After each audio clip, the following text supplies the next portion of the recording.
ناظرین، حال ہی میں خبر تیزی سے گردش کر رہی ہے جس میں بتایا جا رہا ہے کہ چائنا میں ایک نئی قسم کا وائرس پیدا ہو گیا ہے جس کے باعث ایک شخص کی موت بھی واقع ہوئی ہے۔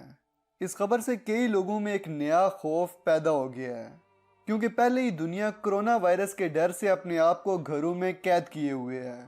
اس نئے وائرس کو ہینٹا وائرس کا نام دیا گیا ہے اور آج کی ویڈیو میں ہم اسی وائرس کے بارے میں بات کریں گے کہ آخر یہ وائرس ہے کیا، کیسے پھیلتا ہے اور کتنا خطرناک ہے۔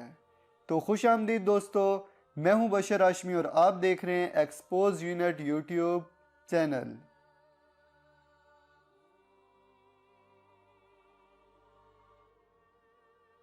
ناظرین، گلوبل ٹائم ایک چائنیز نیوز پیپر ہے جس میں حال ہی میں خبر شائع ہوئی۔ اس خبر میں بتایا گیا کہ 23 مارچ کو چائنا کے صوبے یونان میں ایک شخص کی موت واقع ہوئی ہے۔ یہ شخص اپنے کام پہ جا رہا تھا اور ایک بس پہ سوار ہوا تھا جہاں ایک وائرس کی وجہ سے اس شخص کی موت واقع ہوئی۔ اس بس میں مزید 32 لوگ بھی سوار تھے جن کا میڈیکل چیک اپ کیا جا رہا ہے۔ ان لوگوں کی میڈیکل رپورٹس ابھی تک شائع نہیں کی گئی ہیں۔ اس خبر کو سن کے کئی لوگ سمجھ رہے ہیں کہ یہ کوئی نئی وبا ہے جو چائنا سے شروع ہوئی ہے، لیکن میں آپ کو بتا دوں کہ ہینٹا وائرس کوئی نئی وبا نہیں ہے بلکہ اس کا پہلا کیس امریکہ میں سال 1993 میں سامنے آیا تھا۔ ہینٹا وائرس روڈنٹ سے پھیلنے والی وبا ہے، یعنی یہ بیماری چوہوں سے پھیلتی ہے۔ سائنسدانوں کا ماننا ہے کہ اگر کوئی ایسا چوہا انسان کو کاٹے جو خود بھی ہینٹا وائرس کا شکار ہو تو یہ وائرس اس چوہے سے انسانی جسم میں داخل ہو جاتا ہے، لیکن ایسے کیسز بہت کم دیکھنے میں آتے ہیں کہ کسی چوہے نے انسان کو کاٹا ہو۔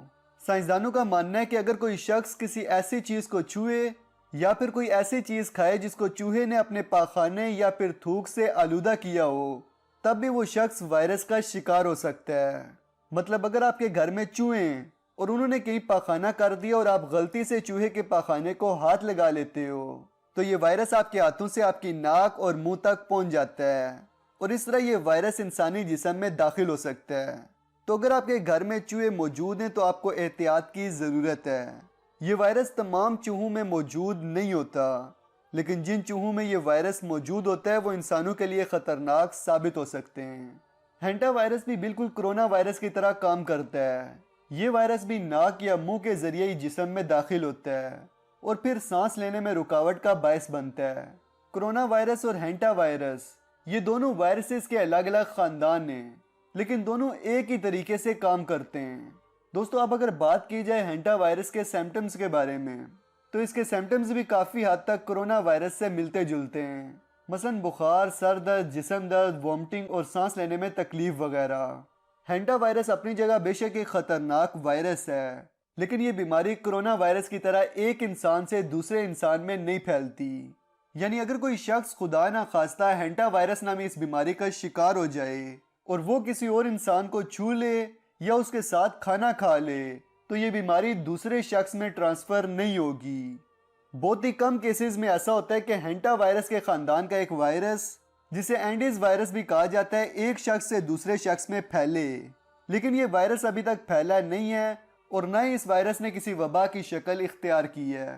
ناظرین، بہت سے لوگ سمجھتے ہیں کہ ہینٹا وائرس چائنا سے شروع ہونے والی ایک نئی وبا ہے، لیکن ایسا کہنا بالکل غلط ہے کیونکہ اس وائرس کا کوئی بھی فکس جیوگرافیکل اوریجن نہیں ہے۔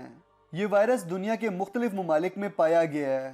جیسا کہ میں نے ویڈیو کے شروع میں ہی بتایا تھا کہ اس ہینٹا وائرس کا سب سے پہلا کیس امریکہ میں سال 1993 میں سامنے آیا تھا۔ امریکہ کے علاوہ ماضی میں کینیڈا، چائنا، روس اور تھائی لینڈ میں بھی اس وائرس کے کیسز سامنے آ چکے ہیں۔ ہمارے پڑوسی ملک بھارت میں بھی ہینٹا وائرس کا پہلا کیس سال 2008 میں سامنے آیا تھا اور اسی وائرس کی وجہ سے بھارت میں سال 2016 میں ایک بچے کی موت بھی واقع ہوئی تھی۔ اس لیے یہ کہنا بالکل غلط ہے کہ چائنا میں ایک نئی وبا پیدا ہو گئی ہے، کیونکہ اس طرح پہلے سے ڈرے ہوئے لوگ مزید خوفزدہ ہو جائیں گے۔ اب اگر ہینٹا وائرس کے علاج کی بات کی جائے تو اب تک اس کا کوئی بھی علاج دریافت نہیں ہوا ہے، جو کہ ایک افسوسناک بات ہے۔ اس ہینٹا وائرس میں بھی کرونا وائرس کی طرح احتیاطی تدابیر بتائی جاتی ہیں، خاص طور پہ ہاتھوں کو صاف رکھنا وغیرہ۔ ہینٹا وائرس کے مریضوں کو لگاتار آکسیجن دی جاتی ہے۔ اس کے علاوہ فلوئڈ ریپلیسمنٹ اور بلڈ پریشر میڈیکیشن بھی مریض کے لیے انتہائی ضروری ہے، لیکن سب سے ضروری چیز یہ ہے کہ انسان میں اس وائرس کی شناخت ہو سکے، ورنہ یہ وائرس انسان کی موت کی وجہ بھی بن سکتا ہے۔ یہ بیماری ایک انسان سے دوسرے انسان میں نہیں پھیلتی، اس لیے کرونا وائرس کی طرح گھبرانے کی ضرورت بالکل بھی نہیں ہے۔ تو دوستو یہ تھی آج کی ویڈیو۔ اب اگر آپ کو ویڈیو اچھی لگی ہے تو ویڈیو کو لائک، کومنٹ اور شیئر ضرور کریں۔